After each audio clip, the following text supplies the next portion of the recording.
Hace 3 años, mi hermana me robó el prometido. Años después, en una cena familiar, ella sonrió con aire de suficiencia y dijo, todavía sola, ya veo. Yo solo sonreí. Pero cuando entró mi marido, su cara se puso pálida porque, en realidad, él era. Mi nombre es Cassidy Moore. Tengo 32 años, soy arquitecta de interiores y vivo en Seattle. Y hace 3 años, mi vida se hizo pedazos en una sola noche porque mi hermana me robó al hombre con el que se suponía que me casaría. Todavía recuerdo el olor del aire aquella noche. Lavanda del jardín, melocotones a la parrilla de la cocina, vino respirando en el aparador. Era la víspera de mi fiesta de compromiso. La casa de mis padres en Oregón brillaba con luces de cadena y el murmullo familiar, y yo flotaba en el caos con una sensación de algo casi sagrado. Era mi momento, nuestro momento. Trevor y yo habíamos estado juntos durante 4 años estables y considerados. Él era amable, mesurado, gentil, de una manera que me hacía creer que estaba segura con él. Y entonces llegó la fractura. Había entrado a buscar un chal. El pasillo estaba oscuro. La casa se había quedado en ese suave silencio que precede al atardecer. Fue entonces cuando los oí. 2 voces, bajas, demasiado cerca. Una risa, sin aliento. Me dirigí hacia el estudio, descalza sobre la madera, sin saber por qué mi estómago se retorcía tan violentamente. Allí estaban, mi prometido, Trevor, y mi hermana Clara. Su mano descansaba en la cintura de ella. Los dedos de ella rozaban la nuca de él. Susurraban algo que no podía oír, pero sus caras estaban a solo centímetros, tan familiares, tan cargadas, que me dejaron sin aliento. Al principio no me notaron. Yo me quedé allí, inmóvil, observándolos inclinarse el uno hacia el otro, como si yo no existiera, como si no hubiera sido yo quien estaba construyendo una vida con él, como si no hubiera confiado en ambos. Cuando finalmente me vieron, ninguno dijo una palabra. La habitación estaba en silencio, no hubo gritos, ni disculpas, solo silencio, y el sonido de algo dentro de mí que se derrumbaba. Esa fue la noche en que todo cambió. Si me hubieras preguntado entonces, en ese porche, con la mano temblorosa, un jardín lleno de invitados riendo detrás de mí, si creía que alguna vez volvería a sentirme completa, habría dicho que no. Pero aquí estoy, 3 años después. Y cuando entré en esa cena familiar con el hombre con el que realmente me casé y vi a Clara quedarse helada al verlo, fue entonces cuando supe que algunas cosas no necesitan ser dichas en voz alta para ser escuchadas. Una semana antes de la fiesta de compromiso, la vida se sentía casi cinematográfica. Había volado desde Seattle a la casa de mis padres en Eugene, Oregón. La casa donde crecí, el porche delantero crujiente, la hiedra trepando por las canaletas, el sonido de mi madre tarareando mientras cocinaba, me envolvían como una vieja manta. No era perfecta, pero era familiar, cálida. Clara ya estaba allí, por supuesto. Siempre se las arreglaba para llegar temprano, invitada o no, e insertarse en el medio de las cosas. Mi hermana menor era del tipo que podía robar la atención sin intentarlo, radiante, ingeniosa, el tipo de persona que notabas incluso cuando no querías. Al crecer, la gente siempre decía que éramos opuestas. Yo era tranquila y pensativa. Ella era ruidosa y eléctrica. Solía pensar que eso nos hacía complementarnos. Ya no lo creo. En aquellos primeros días, Clara fue sorprendentemente útil. Habló con el florista, me envió mensajes de texto con paletas de colores, incluso fue a buscar el whisky favorito de Trevor. Recuerdo que le dije a mi madre, es agradable tenerla aquí. Y mi madre, sonriendo demasiado rápido, dijo, solo está emocionada por ti. En ese momento, quise creer eso. Sin embargo, hubo momentos, sutiles, extraños. La forma en que la mano de Clara se demoraba en el brazo de Trevor cuando reía. Las bromas internas de las que no formaba parte. La mirada que él le daba al otro lado de la mesa que me erizaba la piel. Lo capté todo. Esas traiciones microscópicas, pero las tragué, convenciéndome de que estaba siendo paranoica. Clara siempre había sido coqueta. Trevor simplemente se sentía cómodo con mi familia.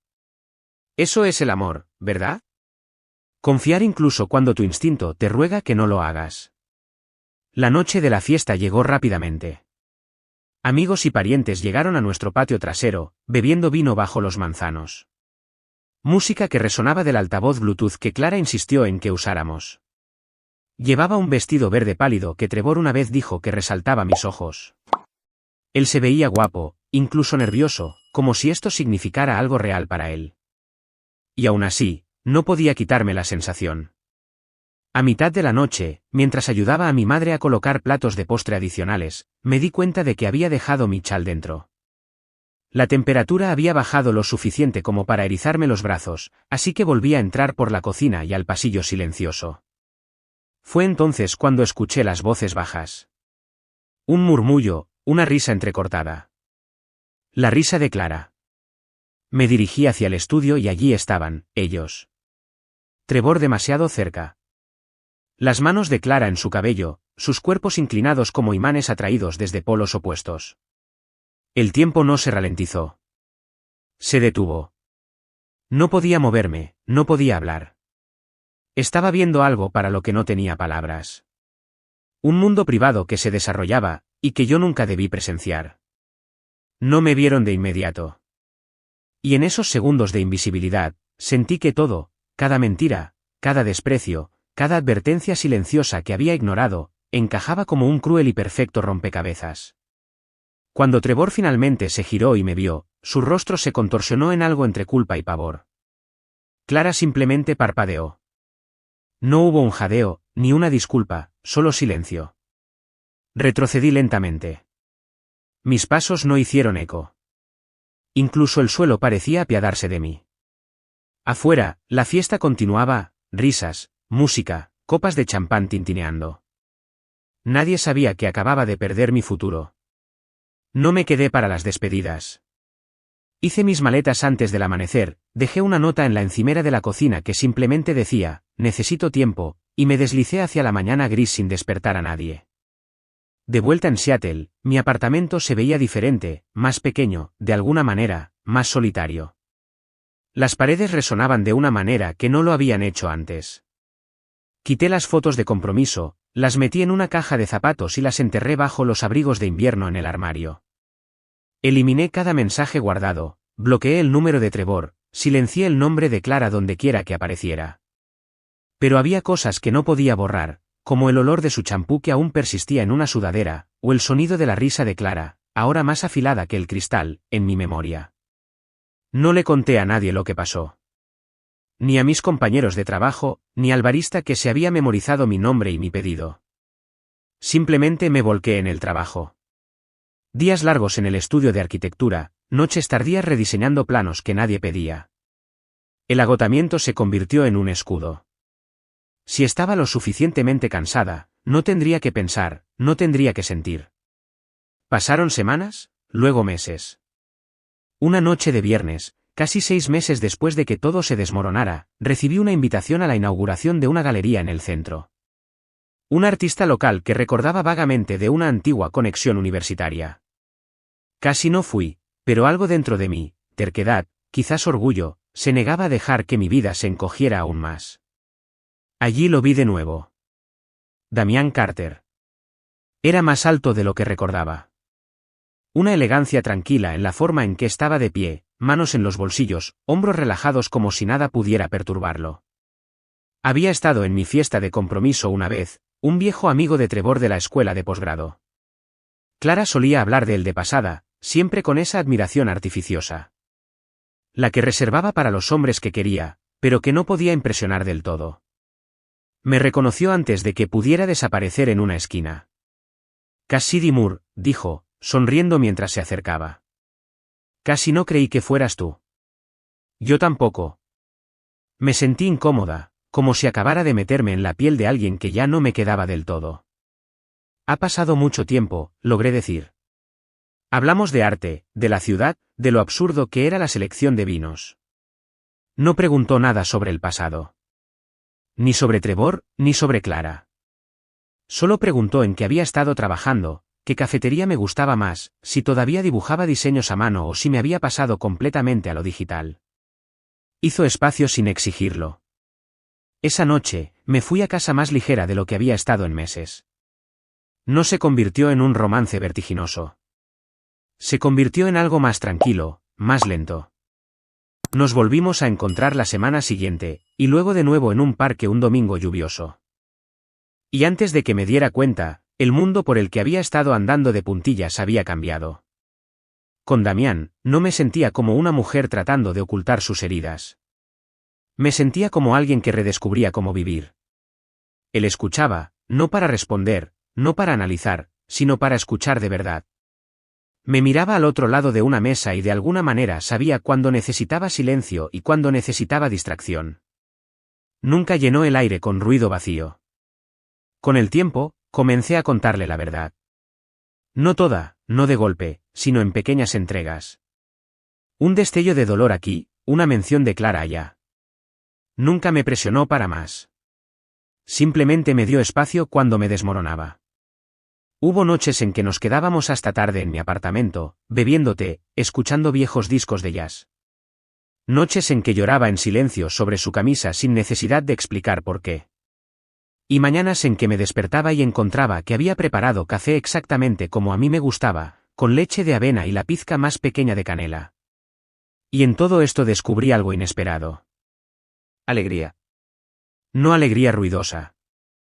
No el tipo de alegría que publicas, sino el tipo que se anida profundamente en tus huesos y dice, ahora estás a salvo.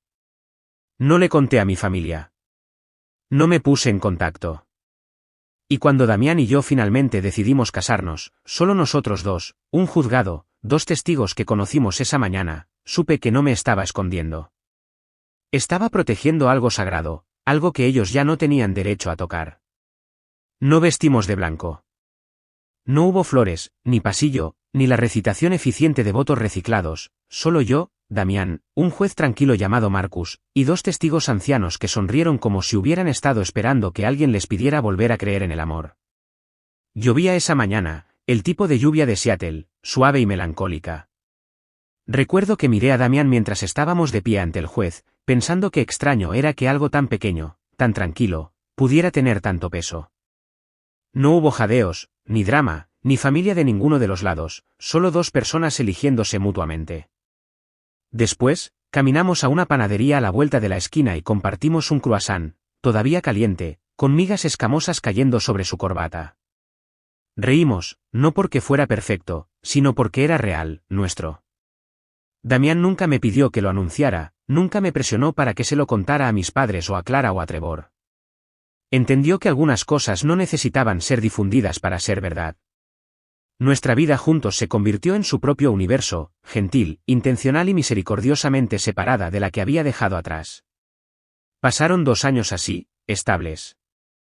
Nuestra casa era un loft reformado con ladrillos a la vista y plantas que, de alguna manera, se mantenían vivas a pesar de mi historial de descuidar las cosas verdes.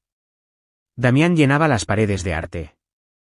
Yo llenaba los estantes con libros de diseño. Recibíamos a amigos a cenar a quienes no les importaba quién era yo antes. Hacíamos viajes por carretera sin publicarlos. Creamos algo inquebrantablemente nuestro. Y yo era feliz, genuina y profundamente. Así que, cuando llegó la llamada de mi abuelo, casi no contesté. Su voz era más suave de lo que recordaba. Más frágil. Cas, dijo, usando el apodo que solo él se había ganado el derecho de usar. Cumplo 80 el mes que viene. Quiero una cena, solo la familia, una noche. Dudé. Él era el único que había llamado en mis cumpleaños después de que desaparecí. El único que envió una tarjeta escrita a mano en nuestro primer aniversario de bodas, aunque nadie se lo había dicho, de alguna manera él lo sabía. De alguna manera, él siempre lo sabía. Así que dije, sí. Damián me observó mientras colgaba, la preocupación apenas velada detrás de sus ojos tranquilos.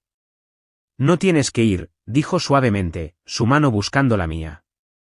Lo sé, respondí, apretando sus dedos. Pero creo que quiero ir por él, no por ellos. Acordamos que iríamos juntos, que no lo enfrentaría sola. No de nuevo. El viaje hasta Eugene se sintió más largo de lo habitual. Cuanto más al sur íbamos, más pesado se sentía el aire. Los recuerdos se aferraban a las salidas y señales de la autopista. Cuando llegamos al camino de entrada de mis padres, la luz ya se estaba volviendo dorada. Todo se veía igual. La vieja campana de viento todavía cantaba cerca del columpio del porche. Los macizos de flores estaban cubiertos de vegetación, pero florecían. La puerta principal crujía de la misma manera que siempre lo había hecho. Y por un momento volví a tener 29 años, magullada, sin aliento, tratando de encontrar aire después de ver cómo mi vida se desmoronaba dentro de estas mismas paredes. Pero la mano de Damián en la parte baja de mi espalda me recordó que ya no era esa mujer. Dentro, ayudé a mi madre a poner la mesa, en silencio, educada. Ella comentó lo bien que me veía, lo sorprendida que estaba de verme, pero no preguntó mucho más. Mi padre asintió una vez y volvió a revisar el asado. Era como si mi ausencia se hubiera plegado en la tela de la familia y se hubiera cosido silenciosamente. Estaba colocando los cubiertos cuando los oí. Dos voces, familiares, demasiado familiares. Clara y Trevor. No me di la vuelta. Todavía no. En cambio, dejé que vinieran a mí. Sus pasos llegaron primero. Tacones afilados y el golpe sordo de los zapatos de vestir. No tuve que mirar para saber que eran Clara y Trevor. Ese sonido siempre había significado lo mismo. Ella tenía el control, y él estaba 2 pasos detrás, como una sombra que usaba por conveniencia. Cuando entraron al comedor, mantuve mi postura firme, la espalda recta mientras ponía el último tenedor en la servilleta de lino. Luego me giré. Clara se detuvo a mitad de paso. Trevor se veía gastado, no cansado, sino descolorido, como si alguien le hubiera quitado el color. Clara se recuperó primero, por supuesto. Bueno, dijo, mostrando esa sonrisa de suficiencia característica. Mira quién finalmente decidió aparecer. Saliste de tu pequeña cueva de Seattle, Cass. No parpadeé. También es un placer verte, Clara. Sus ojos viajaron rápidamente a mi mano izquierda, luego de nuevo hacia arriba, la curiosidad disfrazada de condescendencia. Todavía juegas a la loba solitaria, ya veo, dijo dulcemente, lo suficientemente alto como para que la habitación lo escuchara. Incliné ligeramente la cabeza. En realidad, no, estoy casada. El aire cambió, incluso el sonido de los cubiertos siendo colocados en la mesa se detuvo. Mi madre levantó la vista de los cuencos de ensalada. Mi padre se detuvo junto a la jarra de vino. La expresión de Clara flaqueó por un segundo, pero fue suficiente. El ceño de Trevor se frunció. Mi marido está en camino, añadí, alisando el dobladillo del mantel. Debería llegar en cualquier momento. Como si fuera una señal, la puerta principal crujió al abrirse, pasos, un abrigo siendo colgado en el perchero, y luego entró. Damián. Llevaba un abrigo azul marino a medida, pantalones oscuros y esa autoridad tranquila que no requería anuncio. Sus ojos encontraron los míos de inmediato, cálidos e inquebrantables. Él sonrió, pequeño, solo para mí, y cruzó la habitación como si le perteneciera. Perdón por llegar tarde, murmuró, besando mi sien mientras su brazo rodeaba mi cintura. El tráfico era un desastre. Miré por encima de su hombro a tiempo para ver la boca de Clara ligeramente abierta. Trevor, mientras tanto, se había quedado completamente inmóvil. Nos sentamos. Damián se sentó a mi lado, su mano apoyada ligeramente sobre la mía en la mesa.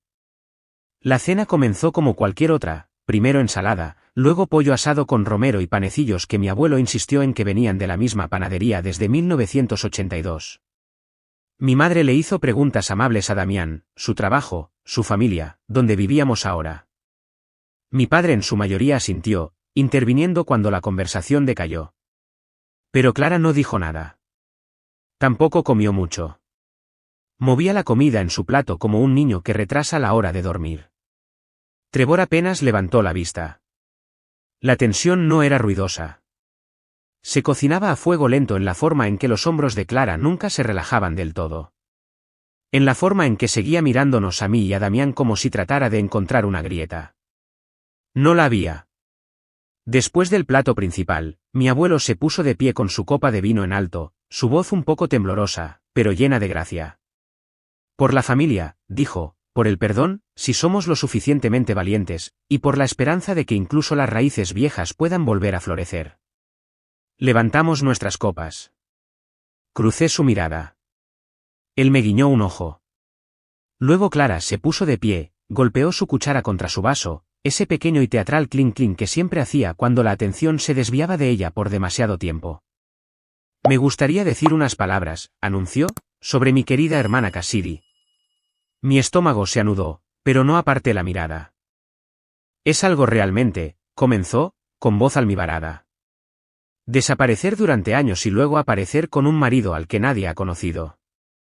Audaz, eso te lo concedo. No dije nada. Tampoco Damián. Algunos de nosotros creemos en la transparencia, continuó Clara. Pero supongo que otros prefieren vivir en secreto. Su mirada se estrechó, desafiante. Entonces la silla de Trevor raspó el suelo.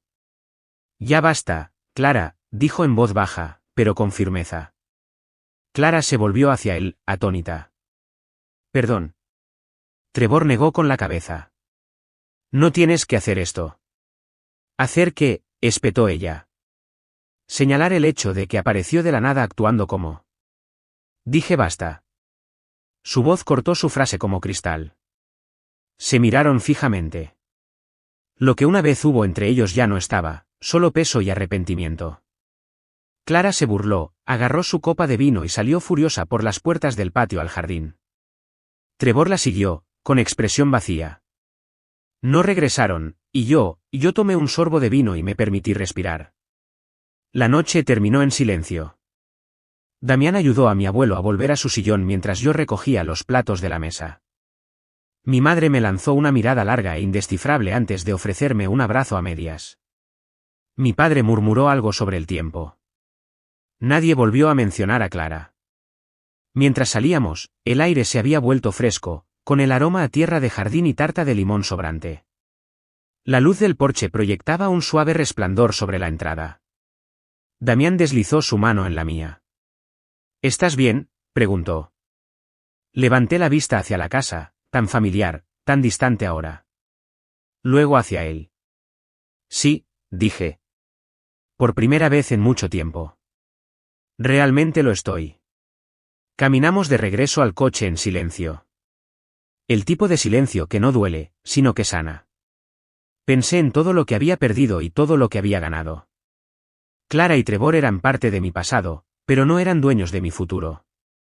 No estaba allí para hacerlos sentir pequeños. Estaba allí para recordarme lo lejos que había llegado. Y mientras Damián encendía el motor, sus dedos rozando los míos una vez más, supe que esto no era venganza. Esto era libertad.